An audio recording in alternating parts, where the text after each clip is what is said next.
ಅವನು ಬಂದು ಹೇಳಿದ್ದು ನನಗೆ 3 BHK ಬಿಟ್ಕೊಡು, ಅವಳಿಗೊಂದು ಮಗಳಿದ್ದಾಳೆ, ಮಗಳಿಗೊಂದು ರೂಮ್ ಬೇಕು, ದೊಡ್ಡ ಮಗಳಿದ್ದಾಳೆ, 13 ವರ್ಷ ಮಗಳಿದ್ದಾಳೆ. ಮನೆ ಕಂಡ್ರೆ ಮನುಷ್ಯತ್ವನು ಮರೆಯೋರು ಇರುವ ಕಾಲ ಇದು. ಇಂತಹ ಕಾಲದಲ್ಲಿ ಅನೇಕರು ತತ್ವ ಸಿದ್ಧಾಂತಗಳನ್ನೆಲ್ಲ ಗಂಟು ಮೂಟೆ ಕಟ್ಟಿ ಬಾವಿಗೆ ಎಸ್ತಿದ್ದಾರೆ. ಇಂತಹ ಕಾಲದಲ್ಲಿ ಹಣಕ್ಕೋಸ್ಕರ, ಆಸ್ತಿಗೋಸ್ಕರ, ಒಂದು ಅರ್ಧ ಸೈಟ್ಗೋಸ್ಕರ ಮನೆಯಲ್ಲಿಯೇ ಬಿರುಕು ಮೂಡುತ್ತೆ, ವೈರತ್ವ ಬೆಳೆಯುತ್ತೆ.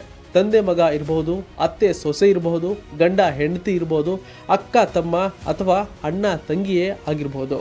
ಹಣದ ಮುಂದೆ ಸಂಬಂಧಗಳು ಕಳಚಿ ಬೀಳುತ್ತೆ. ಹಣ ಮತ್ತು ಆಸ್ತಿಯ ಮೇಲಿನ ವ್ಯಾಮೋಹದಿಂದ ಸಂಬಂಧಗಳು ಮಣ್ಣು ಪಾಲಾಗುತ್ತೆ. ಇದಕ್ಕೆ ಬಿಗ್ ಬಾಸ್ ಸ್ಪರ್ಧಿ ರಂಜಿತ್ ಮತ್ತು ಅವರ ಅಕ್ಕ ರಶ್ಮಿ ನಡುವೆ ಹಾದಿ ಬೀದಿ ರಂಪ ಸದ್ಯದ ಉದಾಹರಣೆ. ಎಲ್ಲರಿಗೂ ಗೊತ್ತಿರುವಂತೆ ಬಿಗ್ ಬಾಸ್ ರಂಜಿತ್ ಮತ್ತು ಅವರ ಅಕ್ಕ ರಶ್ಮಿ ಅವರ ನಡುವಿನ ಆಸ್ತಿ ಕಲಹ ಭುಗಿಲೆದ್ದಿದೆ. ಪರಸ್ಪರ ಇಬ್ಬರು ಆರೋಪ ಪ್ರತ್ಯಾರೋಪಗಳನ್ನು ಮಾಡ್ತಾ ಇದ್ದಾರೆ.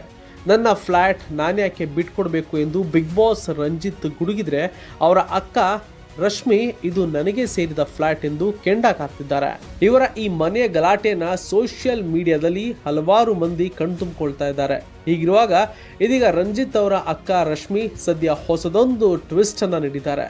ರಂಜಿತ್ ಅವರ ಪತ್ನಿ ಮಾನಸಾಗೆ ಈಗಾಗಲೇ 13 ವರ್ಷದ ದೊಡ್ಡ ಮಗಳಿದ್ದಾಳೆ ಅಂತ ಹೇಳಿದ್ದಾರೆ.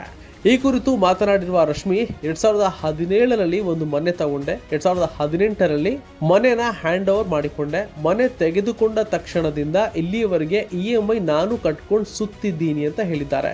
ನನಗೆ ಮನೆ ಬಾಡಿಗೆ ಕೊಡು, ನಾನು ಬಾಡಿಗೆ ಕಟ್ಟಿಕೊಂಡು ಹೋಗ್ತೇನೆ ಅಂತ ಹೇಳಿದ್ದ ರಂಜಿತ್. ನಾನು ನಂಬಿ ಮನೆ ಕೊಟ್ಟೆ. ಅದಾದ ನಂತರ 1 ತಿಂಗಳು ಬಾಡಿಗೆ ಮಾತ್ರ ಕೊಟ್ಟ ಅಷ್ಟೇ. 2ನೇ ತಿಂಗಳು ಕೇಳಿದ್ರೆ ನನ್ನ ಹೆಂಡತಿ ಹೆಸರಿಗೆ ಫ್ಲಾಟ್ ಅನ್ನ ಬರೆದು ಕೊಡು ಅಂತಾನೆ. ನಾನು ಕಷ್ಟಪಟ್ಟು ತಗೊಂಡಿದ್ದು ಅವನ ಹೆಂಡತಿ ಹೆಸರಿಗೆ ಬರೆಯೋಕ್ಕ ಅಂತ ಪ್ರಶ್ನೆ ಮಾಡಿದ್ದಾರೆ. 2018ರಲ್ಲಿ ಒಂದು ಫ್ಲಾಟ್, 2019ರಲ್ಲಿ ಮತ್ತೊಂದು ಫ್ಲಾಟ್ಗಳನ್ನ ಒಂದೇ ಕಡೆ ತಗೊಂಡಿದ್ದೆ. ನಾನು ಕೆಲಸಕ್ಕೆ ಹೋಗುವ ಮಹಿಳೆ, ಗೃಹಿಣಿ ಅಲ್ಲ. ಒಂದು ಫ್ಲಾಟ್ನ ಬಾಡಿಗೆಗೆ ಕೊಟ್ಟು ಅಲ್ಲಿಂದ ಬಂದ ಹಣವನ್ನು ಕಟ್ಕೊಂಡು ಹೇಗೋ ತೂಗಿಸ್ಕೊಂಡು ಹೋಗ್ತಾ ಇದ್ದೆ. ಇಲ್ಲಿಯವರೆಗೆ ನಾನು ಕಟ್ಟಿಕೊಂಡು ಹೇಗೋ ಸಂಭಾಳಿಸ್ಕೊಂಡು ಬಂದಿದ್ದೀನಿ. ಇನ್ನು ನನ್ನ ತಂದೆ ಅಲ್ಲೇ ಇದ್ದಾರೆ. ತಾಯಿ ತೀರಿಕೊಂಡ ಜಾಗ ಅದು ಅಂತ ಅವರ ಮನೆಯಲ್ಲೇ ಇರ್ತಾರೆ. 1.5 ತಿಂಗಳಾಯ್ತು ಅಪ್ಪನಿಗೆ ಊಟ ತಿಂಡಿ ಏನೂ ಕೂಡ ಅವನು ಕೊಟ್ಟಿಲ್ಲ. ಅಪ್ಪ ನಮ್ಮ ಮನೆಯಲ್ಲೇ ಊಟ ಮಾಡ್ತಾರೆ, ಕೆಳಗಡೆ ಫ್ಲಾಟ್ಗೆ ಹೋಗಿ ಮಲ್ಕೋತಾರೆ. ಮೊನ್ನೆ ಅಪ್ಪ ಅವನ ಮನೆಗೆ ಹೋದಾಗ ಬಾಗಿಲು ತೆಗೆಯದೆ ಅಪ್ಪ ಬೇಸ್ಮೆಂಟ್ನಲ್ಲಿ ಮಲಗಿದ್ರು. 75 ವರ್ಷದ ಅಪ್ಪನಿಗೆ ಬಾಗಿಲು ತೆಗೆಯದೆ ಹೊರಗೆ ಹಾಕಿದ್ದಾಗ ಮಗಳಾದವಳಿಗೆ ಹೊಟ್ಟೆ ಉರಿಯಲ್ವಾ ಅಂತ ಪ್ರಶ್ನೆ ಮಾಡಿದ್ದಾರೆ. ಪೊಲೀಸರು ಮನೆಗೆ ಬಂದರೂ ಕೂಡ ಬಾಗಿಲು ತೆಗಿಲಿಲ್ಲ ಅವಳು ಅಂತ ಕಿಡಿಕಾರಿದ್ದಾರೆ.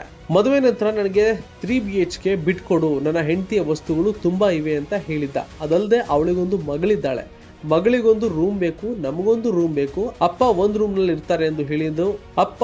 ರೂಮ್ನಲ್ಲಿ ಇರ್ತಾರೆ ಎಂದು ಹೇಳಿದ ಎಂದಿರುವ ರಶ್ಮಿ, ಅವನ ಹೆಂಡತಿಗೆ 13 ವರ್ಷದ ಮಗಳಿದ್ದಾಳೆ. ಮಾನವೀಯತೆ ದೃಷ್ಟಿಯಿಂದ ನಾನು ಅವಳಿಗೆ ರೂಮನ್ನು ಬಿಟ್ಟು ಕೊಟ್ಟಿದ್ದೇನೆ ಅಂತ ಹೇಳಿದ್ದಾರೆ.